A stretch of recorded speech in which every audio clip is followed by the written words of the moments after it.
Oh hey buddy, today we're gonna mess this fender up. Not really, because I like this car, but I'm just gonna use it as a donor. I will be using this soft aluminum that I got from Hobby Lobby years ago. Like I had it for so long I forgot I had it, but it'll work great. Okay, so why would it work great? Did I hear someone ask why this will work great? You know you heard me ask you that. It's because it's not too soft. I'm right next to you. And it's not too hard. Okay. It's like kind of right in the middle. Just perfect. You know, easy to work with. So what about tin foil? Wouldn't that work? I mean, I got plenty of that. Okay, so this is your tin foil. Came right out of your cabinet. This is too flimsy. Maybe if you had like the heavy duty tin foil. Huh? What the? But anyway, it basically just has to be softer than an aluminum can. But, you know, stronger than Buddy's aluminum foil. Okay, move on. We get it. So, moving right along, we're going to take the aluminum and we're going to emboss or capture the shape of the fender that we want to be damaging. I mean, it don't have to be perfect, just a rough shape, but make sure you capture, you know, as much detail as possible.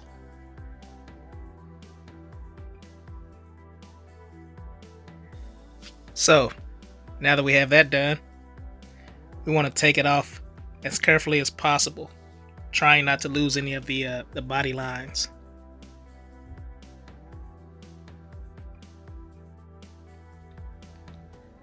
Once we have that off, we have a good copy of the fender that we will be damaging. So we're just gonna trim it up a little bit, get it closer to the part we will be working on. And now the fun part, damaging the fender. There's no certain way you got to go about it. Just, you know, mess it up. And the good thing about it, it's supposed to be a damaged fender, so you can't really mess it up, if you know what I mean.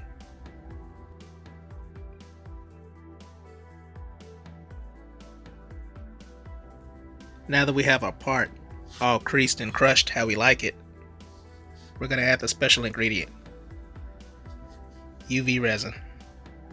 And I know what you're thinking. Who has UV resin just laying around? But it's easy to find. You can get it on Amazon. It's pretty cheap. But it is a chemical. So you're going to want to use a respirator, a well-ventilated area, you know, gloves, the whole nine. Okay, so did you take any of those precautions? Huh? Wow. So anyway, you know, Amazon sell gloves also. You want to pour you some in a little cup, and you're going to want to paint it on your fender. And the reason I like UV resin is because it cures with UV light. So you can use a UV flashlight, or you can use a sunlight.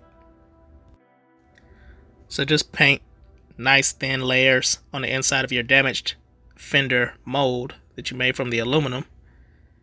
You don't want to get it too thick.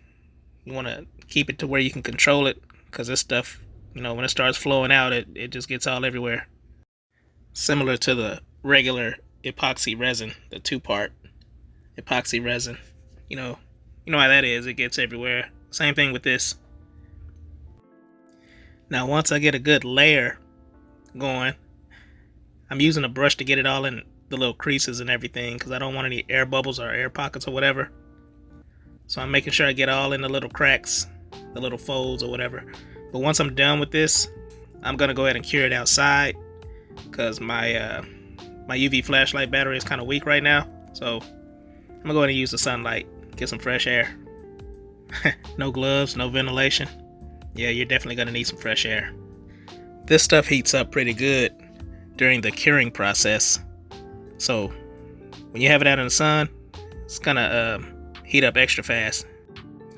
So I think it's pretty much cured right now. It's time to take it in for another coat, because we're just gonna layer that up, get it real thick.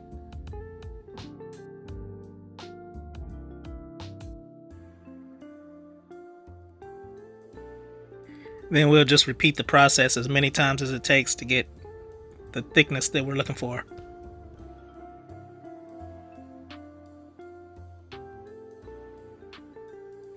Now it's time to demold or peel the aluminum off. That's the reason I like this stuff, because it don't stick to the resin like other materials would. And if you do use something that will stick, you can spray some mold release in it before you put the resin in it, and I'm sure that will work. And here is our damaged fender. It looks good. It's clear. It's clear resin, but take that out a little bit and cure it both sides. Make sure it's not sticky or anything. I was basically just experimenting with this, but it came out so well. I'm definitely going to use this process, and I'm not going to use it on the Chevelle. That was just a test car, but I do plan on doing a damaged car in the future, so this was a good technique. Now I just sprayed some white spray paint on it just to see what it was going to look like, and it pops even more. So I really like those creases. I couldn't do that with a Dremel. And speaking of a Dremel, we're going to go ahead and clean these edges up a little bit more.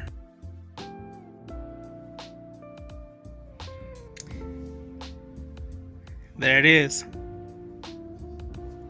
Now, whatever color you want to paint it or whatever, what I would do is highlight the edges of the creases with like maybe a silver, or maybe put some rust on it or something on those edges just to make it look nice, but other than that, I think it was a successful experiment.